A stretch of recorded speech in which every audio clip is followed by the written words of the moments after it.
اللہ تعالی جل شانہ نے ہمیں بہت سارے کام کرنے کا حکم دیا. نماز، روزہ، حج، زکوٰۃ، دیگر اعمال صالحہ بجا لانے کا حکم نامہ مالک کی طرف سے ہمیں پہنچا ہے. کچھ امور، کچھ کام ایسے ہیں کہ ہم نہیں کر سکتے، وہ کام مالک خود کرتا ہے. پیدا کرنا، رزق باہم پہنچانا، حیات اور ممات، بہت سارے امور مخلوق سے سر انجام نہیں ہو سکتے. اور کچھ کام ایسے کہ جو اللہ کی شان کے لائق نہیں. ہمیں سجدے کا حکم دیا گیا لیکن وہ سجدے سے پاک ہے اس لیے کہ وہ خود مسجود ہے. ہمیں دیگر اعمال کا حکم دیا گیا لیکن وہ اعمال وہ خود نہیں بچا لاتا، چونکہ وہ اعمال اس کے لیے کیے جاتے ہیں. لیکن ایک عمل ایسا ہے کہ وہ خود بھی کرتا ہے اور ہمیں بھی کرنے کا حکم دیا ہے. وہ عمل کون سا ہے؟ ارشاد ہوا، ان اللہ وملائکتہ یصلون علی النبی، بے شک اللہ جل شانہ اور اس کے فرشتے عزت والے نبی پر درود بھیجتے ہیں. اے ایمان والو، تم اس عظیم المرتبت نبی پر درود بھی بھیجو اور خوب سلام بھی پڑھو. یہ حکم نامہ ہمیں ارشاد فرمایا گیا کہ یہ وہ بابرکت اور متبرک کام ہے کہ جو تمہارے رب کا بھی عمل ہے، اس کے فرشتوں کی بھی ڈیوٹی ہے، اور اس سعادت مندی سے، اس بابرکت عمل سے محبوب کے غلاموں تم محروم نہ رہ جانا. تم بھی یہ سعادتیں سمیٹو اور یہ برکتیں حاصل کرو. میرے مصطفیٰ پہ درود پڑھا کرو. اب درود کیا ہے؟ صلاۃ کا معنی درود کر لیا اور فارغ ہو گئے. درود بھی اردو کا لفظ نہیں ہے، یہ کسی اور زبان کا لفظ ہے جو اردو میں مستعمل ہے. تو صلاۃ کا معنی درود کیا تو درود کا معنی کیا ہے؟ تو ہمیں صلاۃ کے معنی ڈھونڈنے پڑیں گے کہ یہ جو حکم دیا گیا ہے اس کا مطلب کیا ہے. تو اسی آیت کریمہ کی تفسیر کتاب التفسیر بخاری میں دیکھیں.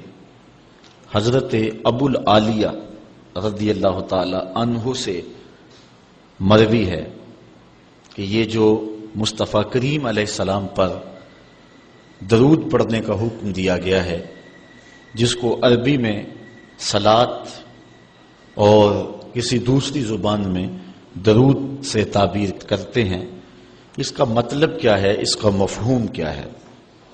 تو حضرت امام بخاری رضی اللہ تعالی عنہ نے اس کو حضرت ابو العالیہ رضی اللہ تعالی عنہ سے روایت کیا ہے. فَهِيَ مِنْهُ عَزَّ وَجَلَّ ثَنَاؤُهُ عَلَيْهِ عِنْدَ الْمَلَائِكَةِ وَتَعْظِيمُهُ. کہتے ہیں کہ صلاۃ کا یعنی درود کا مطلب جب اللہ کی طرف نسبت کر کے معنی کریں گے تو اس کا مطلب اور مفہوم یہ ہوگا کہ اللہ تعالی فرشتوں کی مجمع میں محبوب کی ثنا کرتا ہے، محبوب کی تعریف فرماتا ہے. ثناؤہ علیہ عند الملائکہ وتعظیمہ، اور محبوب کی عظمت کو بیان کرتا ہے. تو ہر وہ عمل جس سے حضور علیہ السلام کی عظمت کو بیان کرنا مقصود ہو، ہر وہ کام جس سے حضور کی ثنا کرنا مقصود ہو، یہ صلاۃ کے درود کے زمرے میں آئے گا۔ حضرت علامہ محمود آلوسی شکری بغدادی علیہ رحمہ تفسیر روح المعانی میں صلاۃ کا مفہوم بیان کرتے ہوئے ارشاد کرتے ہیں وَتَعْظِيمُهُ إِيَّاهُ فِي الدُّنْيَا بِإِعْلَاءِ ذِكْرِهِ وَإِظْهَارِ دِينِهِ وَإِبْقَاءِ الْعَمَلِ بِشَرِيعَتِهِ وَفِي الْآخِرَةِ بِتَشْفِيعِهِ فِي أُمَّتِهِ۔ کہتے ہیں اس کا مفہوم یہ ہے کہ دنیا کے اندر حضور علیہ السلام کی عظمت کو بیان کیا جائے اس انداز سے کہ حضور کے ذکر کو بلند کیا جائے اور حضور کے دین کے ظہور و غلبے کے لیے کوشش کی جائے، وَإِبْقَاءِ الْعَمَلِ بِشَرِيعَتِهِ اور حضور کی شریعت پر عمل کا دوام کیا جائے، وَفِي الْآخِرَةِ بِتَشْفِيعِهِ فِي أُمَّتِهِ اور آخرت کے اندر اس کا مفہوم یہ ہے کہ حضور علیہ السلام شفاعت کے بازو کھولیں گے اور امت کو بخشوا لیں گے۔ یہ مفہوم حضرت علامہ محمود آلوسی بغدادی علیہ رحمہ بیان فرماتے ہیں۔ پہلا مفہوم میں نے حدیث سے بیان کیا، دوسرا مفسر کی رائے ہے، تیسرا لغت کا امام اس آیت کریمہ کی تشریح کیا کرتا ہے۔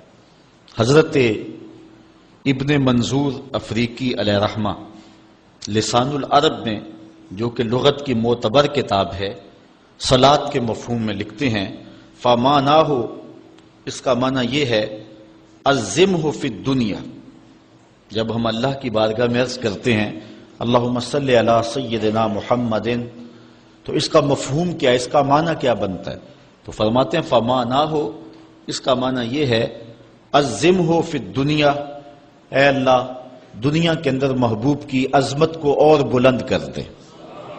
کیسے بلند کر دے؟ بے اعلاء ذکر ہی، کہ محبوب کے ذکر کو علو اور مرتبت اور شان و شوکت عطا کر دے، وَإِظْهَارِ دَعْوَتِهِ اور حضور کی دعوت کو پھیلا دے اور پوری دنیا پہ غالب کر دے، وَإِبْقَاءِ شَرِيعَتِهِ اور حضور کی شریعت کو دوام بخش دے، وَفِي الْآخِرَةِ بِتَشْفِيعِهِ فِي أُمَّتِهِ اور آخرت کے اندر اس کا وہی مفہوم جو علامہ آلوسی بغدادی نے کیا کہ حضور علیہ السلام کو جو حق شفاعت دیا جائے گا اس کے لیے اللہ سے دعا مانگنا، اور حضور نے خود ارشاد فرمایا کہ میرے لیے وسیلے کی دعا مانگو۔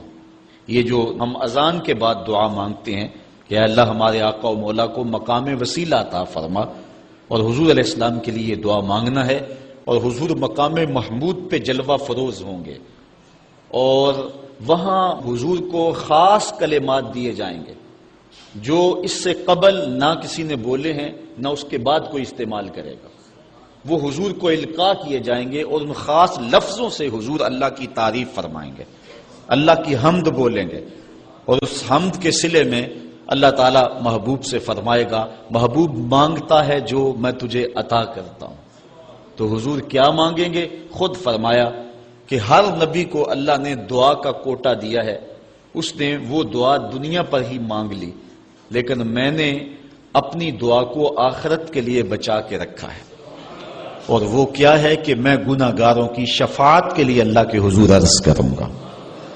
یہاں امام اہل محبت امام احمد رضا خان فاضل بریلوی کا انداز دیکھیے، پیش حق مجدہ شفاعت کا سناتے جائیں گے، آپ روتے جائیں گے ہم کو ہنساتے جائیں گے، وسعتیں دی ہیں خدا نے دامن محبوب کو، جرم کھلتے جائیں گے اور وہ چھپاتے جائیں گے۔ جب دامن شفاعت کھولیں گے تو بڑے بڑے گناہگار اس شفاعت کی پناہ میں آ جائیں گے، بلکہ شفاعت کا جب دامن کھلے گا تو نیکوکار بھی گناہگاروں کی صفوں میں شامل ہونے کی کوشش کریں گے کہ ہم حضور کی شفاعت کے حقدار بن جائیں۔ وہ کسی نے کسی موقع پہ اپنے ذوق میں اور اپنی لے میں پڑھا کہ وہ اپنا مقدمہ کیسے ہار سکتا ہے جس کے حضور وکیل ہوں، تو لوگوں نے داد دی، میں بھی اس مجمع میں بیٹھا تھا، بہت پرانی بات ہے، تو میں نے اس زمانے میں اس کو ٹوک دیا، روک دیا، میں نے کہا نہ یوں نہ کہو، حضور ہمارے وکیل ہیں، لیکن وکیل نگہبان کے معنی میں. لیکن تم بات مقدمے کی کر رہے ہو، مقدمے والے وکیل ایڈوکیٹ کے معنی میں نہیں ہے. چونکہ جو وکیل ہوتا ہے وہ جج کو کہتا ہے صاحب میرے موکل نے یہ جرم نہیں کیا لہذا چھوڑ دیں. اگر جرم ثابت ہو جائے تو پھر سزا پکی ہوتی ہے. تو جو وکیل ہوتا ہے وہ یہ ثابت کرتا ہے کہ میرے موکل نے جرم نہیں کیا لہذا چھوڑا جائے. حضور ہمارے وکیل نہیں ہیں، ہمارے شفیع ہیں. وکیل کہتا ہے جرم نہیں کیا چھوڑ دے، اور شفیع کہتا ہے سب کچھ کیا ہے میرا آنا دیکھ لے. حضور وکالت نہیں فرمائیں گے، حضور شفاعت فرمائیں گے، اور حضور کی شفاعت سے بڑے بڑے گناہگاروں کو نجات ملے گی. شفاعتی لأہل الکبائر من امتی. حضور فرماتے ہیں کہ میں امت کے بڑے بڑے گناہگاروں کی سفارش کروں گا. تو یہ حضور علیہ السلام کو حق دیا جائے گا آخرت کے میدان میں. اور آقا کریم علیہ الصلوۃ والسلام سجدے میں سر رکھیں گے. بخاری شریف میں حدیث شفاعت اٹھائیں، ایک بار نہیں 4 بار سر رکھیں گے، اور ہر بار رب کہے گا کہ مالک سر انور تو اٹھاؤ، جو کہو وہ مان لیں گے، جس کی سفارش کرو گے وہ قبول کر لیں گے. اور پھر حضور سفارش کرتے چلے جائیں گے اور امت کو بخشواتے چلے جائیں گے. فرمایا اوتیت الشفاعہ، مجھے شفاعت دی گئی. اور ہر نبی کو ایک دعوی مستجابہ، قبول ہونے والی دعا زندگی میں عطا کی گئی. دعا کا خصوصی کوٹا دیا گیا. ہر نبی نے وہ دعا کا حق دنیا پہ استعمال کر لیا، لیکن فرمایا کہ غلاموں میں نے وہ دعا تمہارے لیے بچا کے رکھی ہوئی. یہاں فاقے کاٹ لے، تکلیفیں کاٹ لی، دکھ برداشت کر لیے، اذیتیں تکلیفیں کیا کچھ نہیں تھا جو حضور علیہ الصلوۃ والسلام نے برداشت نہیں کیا. لیکن وہ شفاعت کے لیے حضور قیامت کے دن بازو رحمت کھولیں گے تو پھر گناہگاروں کی نجات کی ضمانت ہوگی. تو حضرت علامہ ابن منظور افریقی علیہ رحمہ فرماتے ہیں کہ یہ مفہوم ہے صلاۃ کا. جب درود کی نسبت اللہ تعالیٰ کی طرف ہو تو اس کا مفہوم ہوتا ہے نزول رحمت. اللہ تعالیٰ جل شانہ اپنے محبوب پر مزید رحمتوں کا نزول فرماتا ہے، جس سے حضور کے درجے بلند ہوتے ہیں اور حضور کی عظمت میں اور اضافے ہوتے ہیں. اور جب فرشتوں کی طرف نسبت کی جائے تو فرشتوں کی طرف نسبت بھی دعا کے معنی میں ہے. اور جب ہم اللہ کی بارگاہ میں یہ دعا مانگتے ہیں کہ اے اللہ اس پیارے محبوب علیہ السلام پر رحمت نازل فرما، تو یہ اللہ کی بارگاہ میں گزارش ہوتی ہے. اسی لیے علماء نے کہا کہ درود ایک ایسا وظیفہ ہے جو کسی صورت میں رد نہیں ہوتا. چونکہ ہم یہ کہتے ہیں اے اللہ اپنے پیارے نبی پر رحمت نازل فرما، وہ تو پہلے ہی فرما رہا ہے. تو ہم کہیں یا اللہ اپنے نبی پہ رحمت نازل فرما، تو کیا اللہ فرمائے گا کہ میں نہیں فرماتا؟ اس لیے یہ ہو ہی نہیں سکتا. علماء کہتے ہیں کہ جو درود ہے وہ بہر صورت قبول ہوتا ہے. اس لیے حضرت عمر رضی اللہ تعالیٰ عنہ فرماتے ہیں کہ دعا کو درود کے ساتھ جوڑ لو. درود تو قبول ہونا ہی ہونا ہے، تمہاری دعا بھی قبول ہو جائے گی. چونکہ اللہ تعالیٰ جل شانہ کی یہ شان نہیں ہے کہ بعض کو قبول کر لے اور بعض کو ترک کر دے. ہماری فقہ کا بھی مسئلہ ہے. اگر آپ نے کسی سے سودا لیا ہے، اس میں کوئی ردی چیز آ گئی ہے اور کچھ صحیح آ گئی ہے، اب یہ نہیں آپ کر سکتے کہ جو صحیح صحیح ہے وہ رکھ لیں اور ردی واپس کر دیں. یا تو وہ صحیح کے ساتھ ردی بھی قبول کرنا پڑے گی، اور یا پھر جو ہے وہ صحیح بھی واپس کرنا پڑے گی. یہ نہیں ہوگا کہ مرضی کی رکھ لی اور مرضی کی واپس کر لی. یا سارا سودا قبول کرنا پڑے گا یا سارا سودا واپس کرنا پڑے گا. تو اللہ تعالیٰ جل شانہ کے حضور جب درود کے ساتھ دعا مانگی جائے تو پھر اللہ تعالیٰ جل شانہ اس دعا کو چھانٹ کے الگ نہیں کرتا کہ میں نے یہ نہیں قبول کرنی. درود کے ساتھ جو مانگی ہوئی دعا ہے اللہ وہ بھی مستجاب فرما لیتا ہے، وہ بھی قبول فرما لیتا ہے. درود پاک وہ بابرکت عمل ہے کہ جو اہل ایمان کو تعلیم دیا گیا. علماء نے لکھا کہ زندگی میں ایک مرتبہ درود شریف پڑھنا فرض ہے، اور جب حضور علیہ السلام کا نام لیا جائے اس وقت درود پڑھنا واجب ہے. اس کے علاوہ بھی وجوب کے اور بہت سارے مقامات علماء نے بیان کیے، اور نمایاں 40 مقامات علماء نے بیان کیے جہاں درود شریف پڑھنا مستحب ہے. لیکن بعض مقامات پہ درود شریف پڑھنا مکروہ بھی ہے، جس طرح باتھ روم اور اس قبیل کے اور مقامات اور جگہیں اور جو ہے وہ احوال ایسے ہیں جہاں درود شریف نہیں پڑھا جائے گا۔ باقی درود شریف وہ بابرکت وظیفہ ہے، وہ مقبول بارگاہ عمل ہے کہ جس کو جتنی بار مرضی پڑھو، ایک تو طبیعت میں اکتاہٹ نہیں ہوتی، انسان تھکتا نہیں، اور دوسرا اس عمل کی برکتیں اتنی ہیں، اس کا ثواب اتنا ہے کہ حضور نبی رحمت صلی اللہ علیہ وسلم کا فرمان حضرت ابو ہریرہ رضی اللہ تعالی عنہ سے سماعت کر لیجئے کہ حضور علیہ السلام نے ارشاد فرمایا من صلی علیہ صلاۃ واحدۃ صلی اللہ علیہ عشرا، جو میرے اوپر ایک مرتبہ درود پڑھتا ہے اللہ تعالیٰ اس پہ 10 رحمتوں کا نزول فرماتا ہے۔ یہ اس بابرکت وظیفے کا نتیجہ ہے جو بندہ مومن کو نصیب کر دیا جاتا ہے۔ دوسری روایت حضرت انس بن مالک رضی اللہ تعالی عنہ سے مروی ہے ان النبی صلی اللہ علیہ وسلم قال من ذکرت عنده فلیصلی علی ومن صلی علی مرۃ صلی اللہ علیہ بها عشرا، حضور نے فرمایا کہ جس شخص کے سامنے میرا ذکر کیا جائے اس کو میرے پہ درود پڑھنا چاہیے، اس لیے کہ جس نے میرے اوپر ایک مرتبہ درود پڑھا اللہ تعالیٰ اس پہ 10 رحمتیں نازل فرماتا۔ علماء نے ایک بڑی خوبصورت بات لکھی، وہ کہتے ہیں کہ اصل درود پڑھ کر کے اپنے لیے رحمتیں طلب کرنا ہوتا ہے رب سے، کیونکہ مصطفیٰ کریم علیہ الصلوۃ والسلام ہمارے درود کے محتاج ہے۔ بندہ کہ میں درود پڑھ رہا ہوں، جب ہم نہیں تھے اس وقت بھی مصطفیٰ پہ درود پڑھا جا رہا تھا، جب کائنات کو خلق وجود بھی نہیں دیا گیا تھا مصطفیٰ پہ درود اس وقت بھی پڑھا جا رہا تھا۔ تو یہ ہم اپنی سعادت مندی حاصل کرتے ہیں۔ اس کی مثال یہ ہے کہ جو مانگنے والے ہیں وہ 2 طرح کے ہوتے ہیں۔ سورۃ الفاتحہ کی تفسیر میں نے مختصر بات آپ کے سامنے اس عنوان سے رکھی تھی۔ ایک وہ ہے کہ جو ڈائریکٹ دروازے کو دستک دے کے صاحب خانہ سے مانگتے ہیں، صاحب خانہ اپنی توفیق کے مطابق اس کو دے نہ دے اس کی مرضی۔ اور مانگنے والوں کا ایک اور طریقہ ہوتا ہے کہ وہ مانگتے نہیں، کسی شخص کے دروازے پہ کھڑے ہو کے اس کو دعائیں دینے لگتے ہیں، تیرے بچوں کی خیر، تیرے والدین کی خیر، جہاں دادے پر دادے سے شروع ہوتے ہیں اور نیچے نسل تک آتے ہیں۔ تو وہ جب دعائیں مانگ رہے ہوتے ہیں تیرے خاندان کی، تیری جد کی خیر، تو گھر والا سمجھتا ہے جو ہمیں دعائیں دے رہا ہے اصل خود خالی جھولی لے کر آیا ہے، یہ کچھ مانگنا چاہتا ہے۔ تو کوئی شخص اللہ کی بارگاہ سے مانگنا چاہے، اللہ تو اولاد سے پاک ہے، تو اس کے محبوب کی خیر مانگو، اللہ تعالیٰ ایک بار خیر مانگو گے 10 رحمتیں جھولی میں ڈال دے گا۔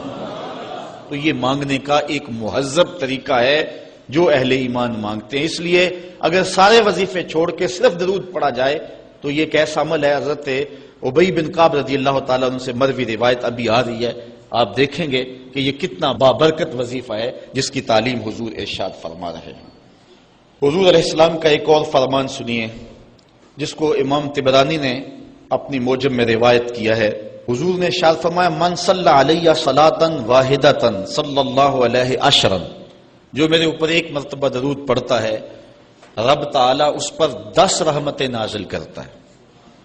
ومن صلی علیہ عشرا صلی اللہ علیہ مئۃ، اور جو میرے اوپر 10 مرتبہ درود پڑھتا ہے اللہ تعالیٰ اس پہ 100 رحمتیں نازل فرماتا ہے۔ ومن صلی علیہ مئۃ کتب اللہ بین عینیہ براۃ من النفاق وبراۃ من النار، اور جو شخص میرے اوپر 100 مرتبہ درود پڑھتا ہے اس کی 2 آنکھوں کے درمیان لکھ دیا جاتا ہے یہ بندہ منافق بھی نہیں ہے دوزخی بھی نہیں ہے، یہ نہ منافق ہے اور نہ دوزخی ہے، نفاق سے اور دوزخ سے بری لکھ دیا جاتا ہے۔ وَأَسْكَنَهُ اللَّهُ يَوْمَ الْقِيَامَةِ مَعَ الشُّهَدَاءِ، اور اللہ تعالیٰ جل شانہ قیامت کے دن جس مرتبے پر شہداء کو ٹھہرائے گا اسی مقام پہ درود پڑھنے والوں کو ٹھہرائے گا۔ یہ ثواب ہے اس شخص کے لیے کہ جو حضور پر کثرت کے ساتھ درود پڑھتا ہے۔ حضرت عبد الرحمن بن عوف رضی اللہ تعالی عنہ سے ایک روایت سنیے، فرماتے ہیں یہ عشرہ مبشرہ سے ہیں، جلیل القدر صحابی ہیں، اور صحابہ میں سب سے زیادہ امیر صحابی بھی یہی ہیں۔ 1,44,000 صحابہ میں سب سے امیر ترین صحابی حضرت عبد الرحمن ابن عوف رضی اللہ تعالی عنہ ہیں۔ آپ فرماتے ہیں کہ خرج رسول اللہ صلی اللہ علیہ وسلم فاتبعته حتى دخل نخلا فسجد فاطال السجود حتى خفت او خشیت ان يكون الله قد توفاه او قبضه۔ کہتے ہیں ایک دن حضور گھر سے باہر تشریف فرما ہوئے، مسجد نبوی سے نکلے تو میں بھی حضور کے پیچھے پیچھے چل پڑا۔ حضور علیہ الصلوۃ والسلام کے تتبع میں، حضور کی اتباع میں میں بھی حضور کے پیچھے چل پڑا۔ حتی داخل نخلا، یہاں تک کہ کھجوروں کے ایک باغ میں حضور تشریف فرما ہو گئے، میں بھی اس باغ میں حضور کے پیچھے چلا۔ میں نے کیا دیکھا؟ فسجدہ، حضور نے سجدہ فرمایا، فاطال السجود، اور سجدہ اتنا لمبا تھا، حتی خفت او خشیت ان یکون اللہ قد توفی او قبضہ، مجھے ڈر لگا کہ حضور علیہ السلام کا وصال ہو گیا، کہ حضور نے سر انور رکھا سجدے میں، پھر اٹھا ہی نہیں رہے تھے، تو میں ڈرا اس بات سے کہ کہیں حضور کا وصال نہ ہو گیا ہو، حضور علیہ السلام اس دار فانی سے کوچ نہ کر گئے ہوں۔ تو کہتے ہیں کہ کالا فجیت انظر فرفع راسہ، میں دیکھ ہی رہا تھا کہ اچانک حضور نے سر انور اٹھا لیا۔ فقالا مالک یا عبد الرحمن، تو میرا رنگ اڑا ہوا تھا، میری طبیعت کے اوپر ایک عجیب کیفیت تھی۔ حضور نے سر اٹھایا اور مجھے اس حالت میں دیکھا، کہا کہ اے عبد الرحمن تجھے کیا ہو گیا؟ میں نے کہا فذکرت ذالک لہ، جو مجھے ہوا تھا میں نے وہ بتا دیا، میں تو ڈر گیا تھا، چونکہ صحابہ کی زندگی ہی تو حضور کے نام سے تھی، اور آقا کریم کی زندگی کے ساتھ اور حضور کی حیات کے ساتھ ہی تو وہ جیتے تھے بلکہ اڑتے تھے، اور صحابہ رضوان اللہ علیہ مجمعین کے لیے سب سے مشکل وقت حضور علیہ السلام کی وفات کا وقت تھا، ان سے برداشت نہیں ہوتا تھا۔ آپ نے پڑھا ہوگا، سیر میں علماء سے سنا ہوگا، حضرت عمر نے تلوار نکال لی تھی حضور کے وصال پر، کوئی کہے تو صحیح حضور کا وصال ہو گیا، میں گردن کاٹ دوں گا، روتے تھے، عجیب کیفیت تھی۔ حضرت ابوبکر صدیق نے ہاتھ آگے کیا، لیکن حضرت عمر جو ہیں وہ ان کی بات بھی سننے کے لیے تیار نہیں تھے۔ حضرت بلال چیخیں مارتے تھے، عجیب حالت تھی۔ حضرت سیدہ فاطمہ کہتی تھی سبت علی مصائب لو انہا سبت علی الایام سرنا لیالیا، لوگوں میرے اوپر جو مصیبتیں ٹوٹ پڑی ہیں، اگر وہ چٹے دنوں پہ پڑتی تو وہ بھی کالی راتیں بن جاتے، اتنی مصیبتیں آ گئی۔ حضور علیہ السلام کے وصال پر یہ صحابہ کی کیفیت۔ حضرت زید بن عبداللہ اپنے باغ کو پانی دے رہے تھے، حضرت امام زرقانی نے لکھا ہے ان کے بیٹے نے جا کے کہا کہ ابا جی کوئی بات سنی ہے؟ انہوں نے کہا بتاؤ بیٹے کیا ہوا ہے؟ کہا حضور کا وصال ہو گیا۔ تو حضرت زید نے یوں ہاتھ اٹھائے اور سنو انہوں نے کیا کہا، اللہم اذہب بصری حتی لا ارا بعد حبیبی محمد احدا، اے اللہ مجھے اندھا کر دے، مجھے نابینا کر دے، آنکھوں کے چراغ روشن اس لیے تھے کہ تیرے رسول کو دیکھتا تھا، اب حضور اگر اس دنیا سے چلے گئے تو میں نے آنکھوں کی چراغ کیا کرنے؟ تو اللہ تعالیٰ نے ان کی دعا قبول فرما لی اور وہ فوراً نابینا ہو گئے۔ کسی نے بعد میں ان کے پاس جا کر افسوس کیا کہ تمہاری آنکھوں کی بینائی جاتی رہی ہے، بڑا افسوس ہوا ہے۔ وہ فرمانے لگے تمہیں ہوا ہوگا، مجھے تو کوئی نہیں ہوا، میں تو حضور کے بغیر کسی کو دیکھنا ہی نہیں چاہتا۔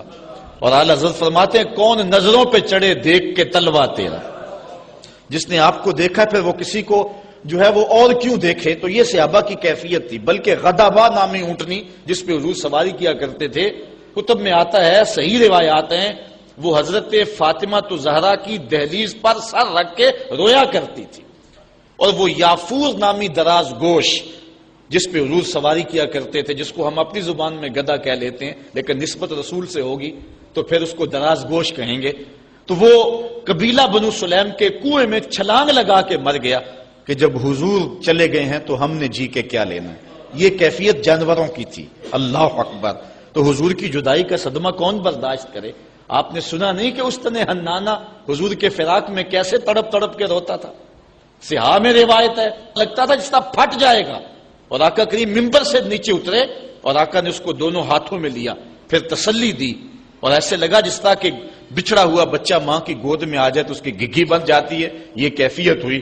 پھر حضور ممبر پہ جلوہ فراز ہوئے اور صحابہ سے مخاطب ہو کے کہا لو لم افعل ھکذا لھن الی یوم القیامہ، اگر میں اپنے عاشق زار کو ممبر سے اتر کے یوں تسلی نہ دیتا تو یہ لکڑی کا ستون قیامت تک روتا ہی رہتا۔ اللہ اکبر، یہ ہے حضور کے پیار کی کیفیت۔ ان کے لیے مشکل مرحلہ تھا، تو حضرت عبد الرحمن ابن عوف رضی اللہ تعالیٰ عنہ کہتے ہیں میں نے جو میرے پہ بیتی تھی نا، جو میری حالت ہوئی تھی، میں نے صاف صاف عرض کی حضور میں تو بہت پریشان ہوا تھا، تو حضور نے فرمایا فقالا ان جبرائیل علیہ السلام قال لی، سنو کہ جبریل امین میرے پاس آئے اور انہوں نے مجھے آ کے کہا الا ابشرک ان اللہ عز وجل یقول، کہ حضور میں آپ کو بشارت نہ دوں کہ رب کیا کہتا ہے؟ وہ یہ کہتا ہے من صلی علیک صلیت علیہ ومن سلم علیک سلمت علیہ۔ ذرا دیکھیے لفظ، حضور فرماتے ہیں میں کیوں سجدے میں گیا تھا؟ سنو اے عبد الرحمن ابن عوف واقعہ کیا ہوا، میں اتنا لمبا سجدہ کیوں کیا؟